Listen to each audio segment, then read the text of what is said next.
रहस्य के 40वें एपिसोड में आप सभी भाई बहनों का हार्दिक स्वागत है। क्या आप जानते हैं परमात्मा कहाँ से आकर अपना ज्ञान देते हैं? उनका नाम क्या है?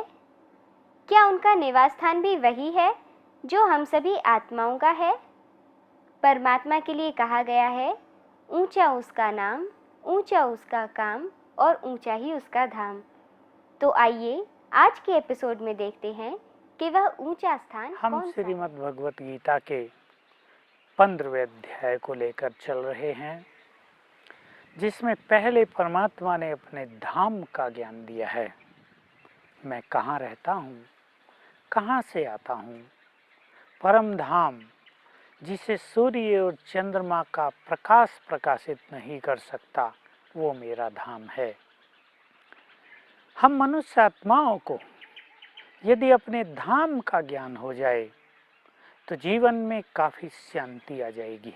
जैसे इस संसार में कोई मनुष्य अपने घर से निकलकर कहीं बाहर गया हो, कार्य के लिए, धंधों के लिए या मेले में, और वो ये भूल जाए कि उसका घर कहाँ है। हम सब जानते हैं ऐसा व्यक्ति संसार में भटक जाएगा, उसका चित्त अशांत हो जाएगा, उसको कहीं भी आश्रय, अपनापन महसूस नहीं होगा और ये उसकी अशांति का बहुत बड़ा कारण होगा। यही हाल हुआ सभी मनुष्यों के साथ। हम सभी आत्माएं, इस अध्याय में भी कहा है कई जगह, जीव आत्मा जो इस देह की मालिक है। हम सभी आत्माएं जब अपने धाम को छोड़कर इस संसार रूपी रंगमंच पर आए तो हमें ये भूल गया धीरे धीरे कि हम कहाँ से आए थे, हमारा घर कहाँ है। इस संसार में अपना खेल पूरा करके हमें कहाँ वापस जाना है। घर को भूलने से हम इस संसार की मरीचिका में, इस मृग तृष्णा में उलझ गए, भटक गए, अशांत हो गए। हमें जानना चाहिए हमारा मूल वतन आत्माओं का मूल वतन। हम मूल रूप से आत्माएं हैं, शरीर नहीं हैं। हम आत्माओं का रहने का मूल निवास स्थान परम धाम है, शांति धाम है, जो परमात्मा का भी निवास स्थान है। एक छोटी सी और बात आपको स्पष्ट कर दें, परमात्मा ने स्वयं एक श्लोक में 15वें अध्याय में बोला है कि सभी जीवात्माओं में भी जो श्रेष्ठ है वो मैं हूँ। आत्माओं में श्रेष्ठ परमात्मा है। परम प्लस आत्मा, आत्माओं में परम, अर्थात आत्माएं बहुत हैं और उन सब में जो परम है, श्रेष्ठ है, वो परमात्मा है। वो परे से परे रहने वाला है, इसलिए उसे पार ब्रह्म परमेश्वर भी कहते हैं और परम आत्मा भी कहते हैं, क्योंकि उसका धाम परम धाम है। तो जो धाम परम आत्मा का है वही धाम आत्माओं का भी है। जब आत्माएं शरीर में हैं तो इस संसार में हैं, प्रकृति के साथ हैं, और जब आत्मा इस शरीर से मुक्त हो जाती है तो उसे मुक्ति धाम में ही जाना है। उसकी उड़ान उधर को ही होती है, परंतु मुक्ति धाम का ज्ञान न होने के कारण हम ऐसा कहें कि जैसे हम अपने घर का रास्ता ही भूल गए। तो आत्मा इस शरीर से निकलने के बाद मुक्ति धाम में नहीं जा पाती, यहीं पुनर्जन्म के चक्र में, इस आवागमन के चक्र में लगी रहती है। तो उस धाम को जान लेने से हमारा चित्त शांत हो जाएगा। जैसे किसी मनुष्य को अपना घर न हो, उसे कैसी फीलिंग रहती है, अपना घर हो जाने पर कैसे उसका चित्त शांत हो जाता है। हमें भी अपने घर का ज्ञान हो जाएगा तो हमारा चित्त शांत हो जाएगा। विविध तरह की जो अशांति, भोग विलास के कारण जो अशांति पैदा हो गई है, उससे हम मुक्त हो जाएंगे। अब छठे श्लोक के बाद इस 15वें अध्याय में कुछ बहुत ही सूक्ष्म चीज़ों की चर्चा है आत्मा के बारे में। मैं आपको बहुत सरल भाषा में उस गुह्य फिलॉसफी को रख देता हूँ और मुझे विश्वास है आप उसको पूरी तरह समझ लेंगे। आत्मा जब शरीर छोड़ के दूसरे शरीर में जाती है कौन उसे गाइड करता है, कौन ले जाता है। तो कहा है जैसे गंध, कोई भी सुगंध वायु के वेग के साथ दूसरी जगह चली जाती है, वैसे ही आत्मा एक शरीर को छोड़कर मन सहित, कर्मेंद्रियों सहित दूसरे शरीर में स्वतः ही चली जाती है। बहुत अच्छी तरह, बहुत स्पष्ट से इस एक सूक्ष्म बात को जानना है। मन और बुद्धि ये तो आत्मा की ही दोनों शक्तियां हैं। जब कोई भी आत्मा शरीर छोड़ती है तो मन और बुद्धि तो उसके साथ चलती ही हैं, लेकिन मन बुद्धि का संबंध जब शरीर से होता है, ब्रेन से होता है, मस्तिष्क से होता है, तभी मन और बुद्धि कार्य करती हैं। जैसे आत्मा बिना शरीर के कार्य नहीं कर सकती, वैसे ही मन बुद्धि भी बिना ब्रेन के संपर्क में आए कार्य नहीं करते हैं। तो जब कोई भी आत्मा शरीर छोड़ती है तो उसका सूक्ष्म शरीर भी उसके साथ जाता है, और उस सूक्ष्म शरीर में वो सब कुछ होता है जो इस स्थूल शरीर में है। तो सभी कर्मेंद्री, ज्ञान इंद्री, मन और बुद्धि, चित्त, सभी के साथ आत्मा एक शरीर छोड़ती है। इतना नहीं, और सूक्ष्म रूप से जरा जान ले, हम सब ने जो कर्म किए हैं, पाप और पुण्य, आम मान्यता है कि मनुष्य के साथ उसके कर्म जाते हैं। अब कर्म हमने कर दिए, कर्म स्थूल रूप से किए जाते हैं। कर्म मोटा स्वरूप है, बाह्य स्वरूप है। जब मनुष्य कोई भी कर्म करता है तो उस कर्म के परिणाम स्वरूप सूक्ष्म संस्कार आत्मा में समा जाते हैं। बहुत जरा गुह्य बात है। कर्म का सूक्ष्म रूप संस्कार वृत्तियों में समा जाता है, और जैसे जिसके संस्कार होते हैं वैसे ही उसके संकल्प चलते हैं, विचार उठते हैं, और ये विचार आत्मा से चारों ओर फैलते हैं, सारे शरीर में भी फैलते हैं, और ये संकल्पों का प्रकाश सारे शरीर में फैलकर एक प्रकाश के शरीर का निर्माण करता है, जिसे सूक्ष्म शरीर, प्रकाशमान काया, एंजेलिक बॉडी कहते हैं, फरिश्तों का शरीर कहते हैं। तो ये शरीर बिल्कुल ऐसा ही होता है जैसा ये सभी अंग प्रत्यंग, कर्मेंद्रियां, ज्ञानेंद्रियां उस शरीर में भी होती हैं। तो आत्मा उस शरीर के साथ इस स्थूल शरीर से बाहर निकलती है। तो जो कर्म उसने किए हैं उसके अनुसार संस्कार बने, संस्कारों के अनुसार संकल्प चले, संकल्प के अनुसार शरीर बना, तो हम ऐसा कहेंगे कि आत्मा सभी कर्मों को सूक्ष्म शरीर के रूप से दूसरे शरीर में ले जाती है। ये शरीर संकल्प से ही बड़ा और छोटा हो सकता है। जब कोई मनुष्य मरता है बड़ी एज में, उसका सूक्ष्म शरीर उसके शरीर की लंबाई, चौड़ाई, मोटाई का उस आकार का होता है, और जब वो गर्भ में प्रवेश करेगा तो एक छोटा सा पिंड होता है शरीर, तो संकल्प के साथ उसका रूप छोटा हो जाता है। संकल्प करेंगे और वो छोटा हो जाएगा। तो हम ऐसा कहें, आत्मा कर्म और संस्कारों के सहित दूसरे शरीर प्रवेश करती है, और इस सूक्ष्म शरीर का प्रभाव, जो ये वाइब्रेशन से बना हुआ शरीर है, जिसमें हमारे सभी कर्म, संस्कार, विकार, अच्छाई, बुराई सब भरे होते हैं, उसके संस्कार के प्रभाव से नए शरीर में भी उसका संपूर्ण प्रभाव छा जाता है। उसके अनुसार ही मनुष्य के मस्तिष्क का निर्माण होता है, उसके अनुसार ही शरीर का कोई अंग कमज़ोर रह गया, शरीर में कोई डेफिशिएंसी रह गई, किसी रसायन की कमी हो गई, कोई अंग बहुत शक्तिशाली हो गया या कोई अंग टेढ़ा बांका हो गया, वो उस सूक्ष्म शरीर के वाइब्रेशंस के आधार से बनता है। इस तरह हम कह सकते हैं कि कर्म के आधार से गर्भ में शरीर का निर्माण होता है। कौन आत्मा को ले जाता है वहाँ, कौन गाइड करता है? जो लोग भगवान में विश्वास करते हैं वो तो आम रूप से ये कह देंगे कि भगवान आत्मा को वहाँ भेज देता है, उसको कह देता है वहाँ जाना, लेकिन इसमें परमात्मा का एक्चुअली कोई भी रोल नहीं होता। जिस परिवार में जिस आत्मा को जाना है, वहाँ माँ के गर्भ में उसका पहले से ही शरीर एक पिंड के रूप में तैयार होता रहता है और 4 से 5 मास के बीच आत्मा यहाँ से निकलकर उस शरीर में प्रवेश करेगी। तो 4-5 मास पहले ये व्यक्ति जीवित रहता है, आत्मा अपने शरीर में रहती है। इसका सूक्ष्म संबंध उस शरीर से बना ही रहता है जो गर्भ में उसके लिए तैयार हो रहा है। उसके वाइब्रेशंस गर्भ में इस शरीर को पहुंचते ही रहते हैं और गर्भ में इस शरीर में भी वही समान वाइब्रेशंस निर्मित हो जाते हैं जो उस मनुष्य आत्मा में हैं, जिसके लिए शरीर तैयार हो रहा है।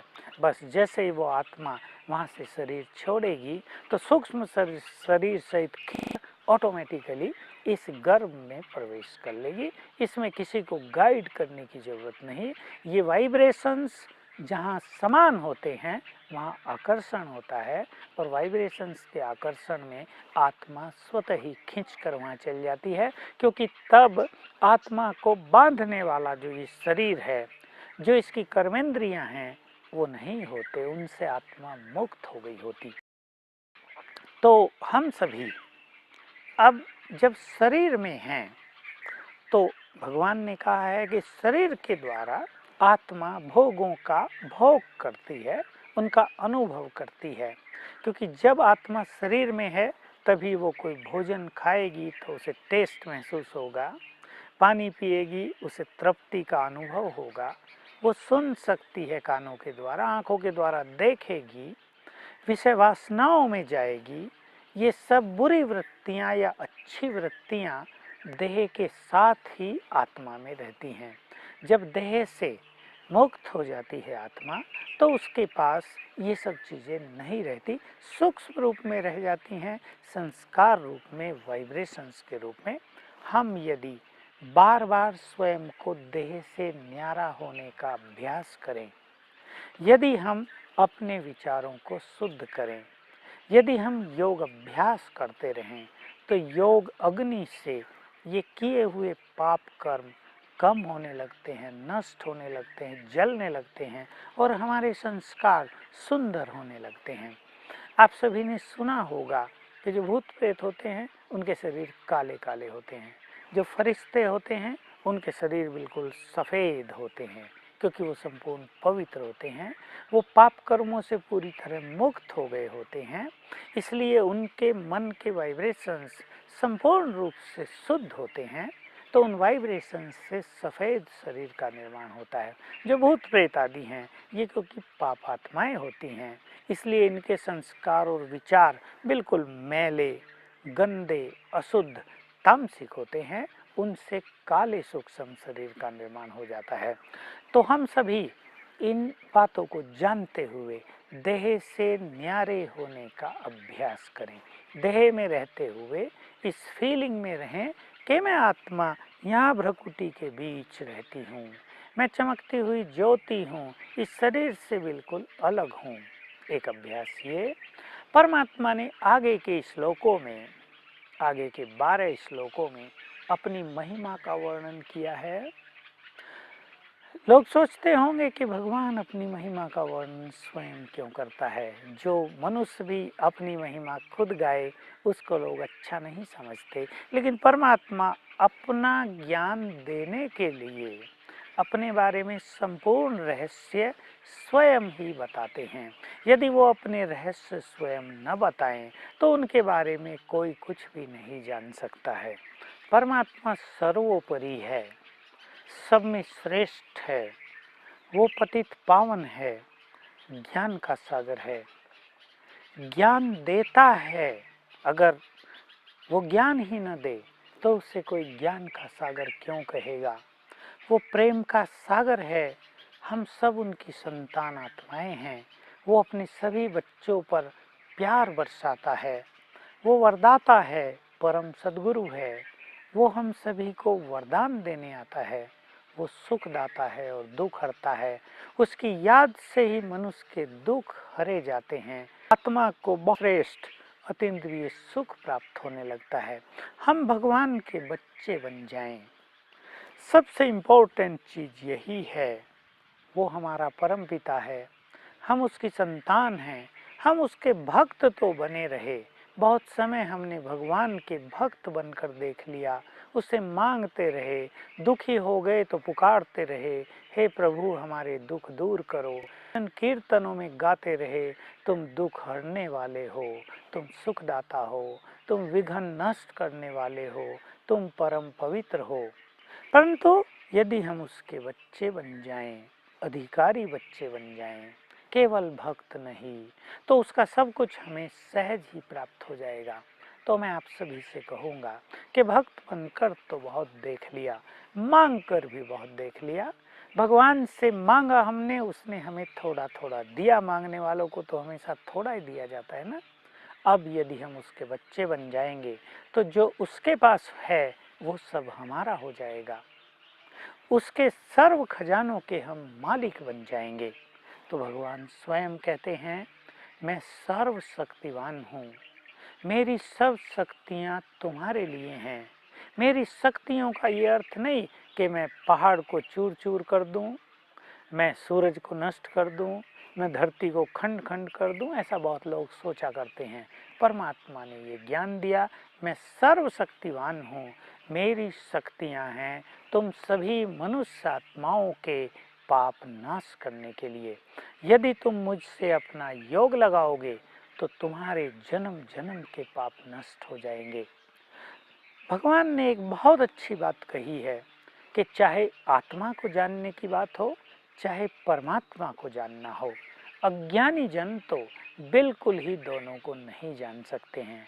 जो मनुष्य विषय विकारों में रहते हैं वो भी न आत्मा को जान सकते न परमात्मा को जान सकते। कई लोग सोचते हैं विषय विकार भी तो भगवान ने ही बनाए हैं, फिर हम इनका त्याग क्यों करें, ये सब चीज़ें भोग के लिए ही तो हैं, फिर क्यों न हम इन्हें भोगें। लेकिन वस्तुओं को हम नहीं भोग रहे हैं, आज तो वस्तुएं मनुष्य को भोग रही हैं, इसलिए बीमारियां बढ़ रही हैं। हम ये गलत धारणाएं समाप्त कर दें। भगवान ने कहा, जिसने अपना चित्त शुद्ध न किया हो वो मुझे नहीं जान सकते, वो आत्मा को भी नहीं जान सकते। तो हम अब चिंतन करें, संकल्प करें कि हमें अपने चित्त को शुद्ध करना है। हमने पाप कर्मों के कारण, लोभ के कारण, विषय वासनाओं के कारण अपने चित्त को बहुत अशुद्ध कर दिया है। अशुद्ध चित्त परम पवित्र आत्मा को जान नहीं सकता। अशुद्ध चित्त पतित पावन परमात्मा को जान नहीं सकता।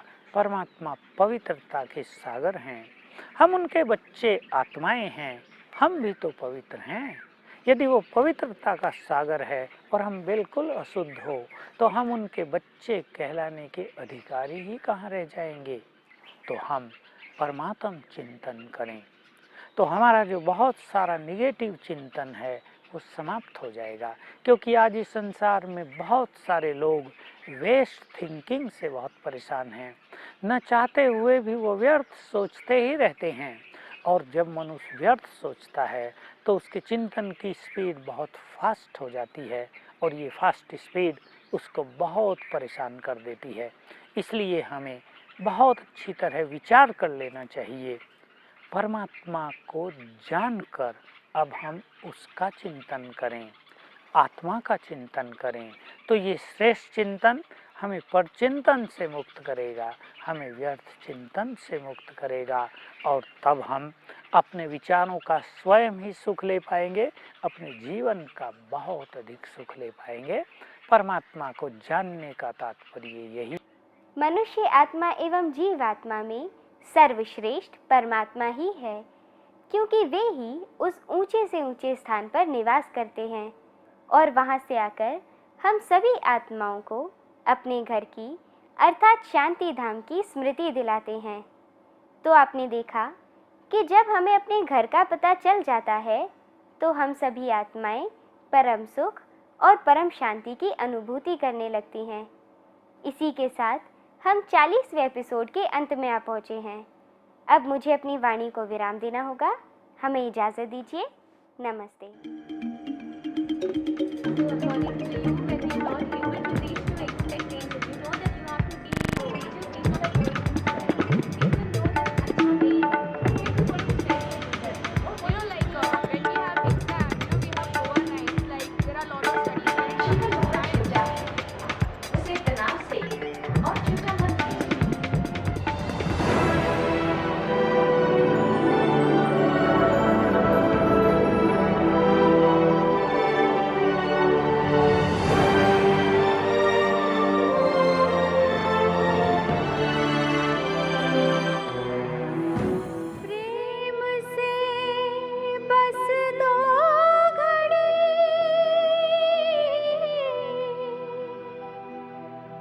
प्रभु